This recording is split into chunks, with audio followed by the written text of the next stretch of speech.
Embarque imediato. Você tocou num ponto interessante, que é o ponto que eu gosto de discutir, que é desregulamentação.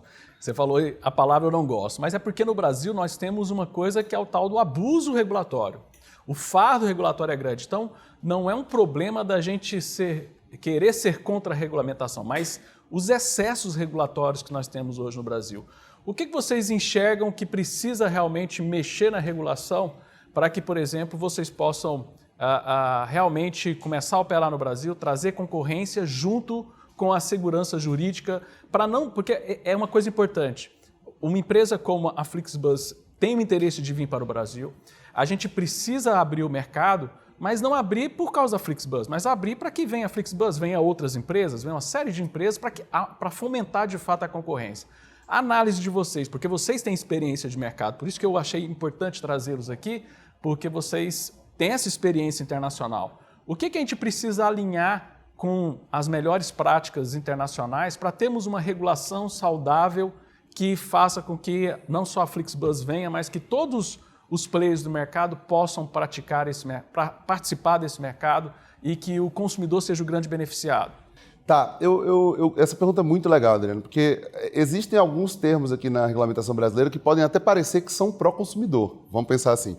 Então, pró-consumidor, então pró-mercado, que precisam ser mudados e que estão sofrendo resistência por conta de projetos que estão sendo discutidos no Congresso, enfim, e movimentações também no Judiciário. Mas se você observar, eu vou mencionar 3 pontos aqui, tá? Que a gente precisa garantir que sejam implementados. Primeiro é a maior flexibilidade na questão do planejamento das rotas e, enfim.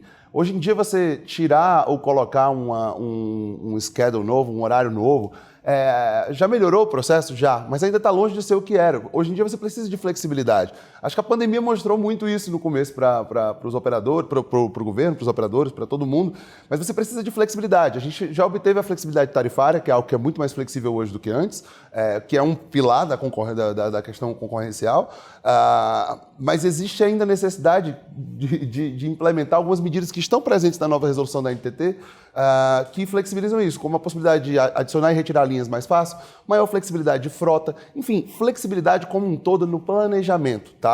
No planejamento e no que é necessário para que você execute esse planejamento. Então, essa é uma coisa que esse movimento vem acontecendo e que beneficia todo mundo no mercado, tá? Não é algo que exista muita discordância entre os operadores nesse sentido. Outro ponto muito importante é o fim ou a adequação da questão da inviabilidade operacional e econômica. Hoje, a regulamentação fala de critérios super subjetivos sobre inviabilidade econômica em uma dada linha. Pois bem, quando você fala de abertura de mercado, um dos princípios é justamente que você não vai estar controlando a lucratividade. Afinal, não é licitação, não é nada assim. A gente está falando de um mercado aberto, a gente não pode estar controlando quanto os operadores vão ganhar, que vença a concorrência. Então, hoje, existe um critério de inviabilidade econômica e operacional que é extremamente subjetivo, extremamente complexo de julgar e que foi utilizado e é utilizado até hoje para, enfim, garantir que não haja espaço suficiente na concorrência como deveria haver, tá? Tentando limitar aqui o escopo das palavras, vamos colocar dessa forma. E um terceiro ponto muito importante para a gente também é flexibilidade em relação aos requisitos de frota. E eu vou falar de capital social, mas não pela Flixbus. Obviamente, um requisito de capital social que está na regulamentação hoje, pelo tamanho da nossa empresa, não é problema para a gente, mas é problema para os pequenos empreendedores. Então, tem pequenos empreendedores que têm acesso a um suporte ao cliente especializado da regulamentação da NTT. Eles têm uma frota boa de double-deckers 2019, só ônibus bom, adequado, e eles não conseguem obter uma linha. Por quê? Seja porque há necessidade de um coeficiente absurdamente alto para uma linha que é interessante, que permite que apenas 3, 4, 5 operadores ali consigam estar pleiteando isso, tá?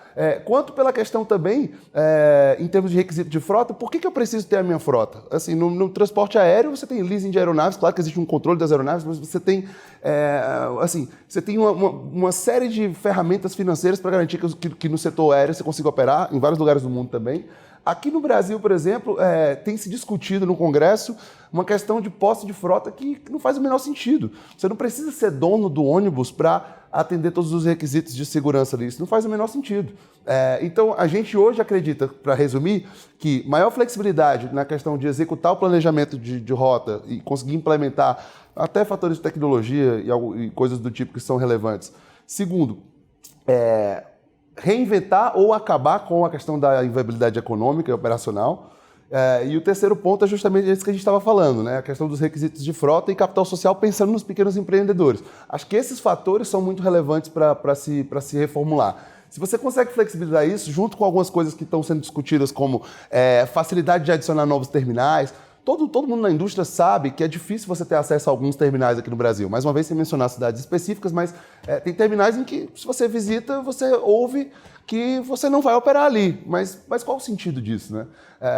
Então, existem esses bloqueios que a gente acredita que devem ser combatidos pela regulamentação, que hoje não são. Isso é mais ou menos, são alguns dos pontos que a gente traz que, enfim, permitiriam que a gente faça aqui o que a gente faz lá fora, né? Que é trazer retorno financeiro para os operadores que estão com a gente, trazer preços baixos para a população e tudo isso com um framework de segurança e qualidade que está sendo constantemente impactado por um espírito de inovação da gente.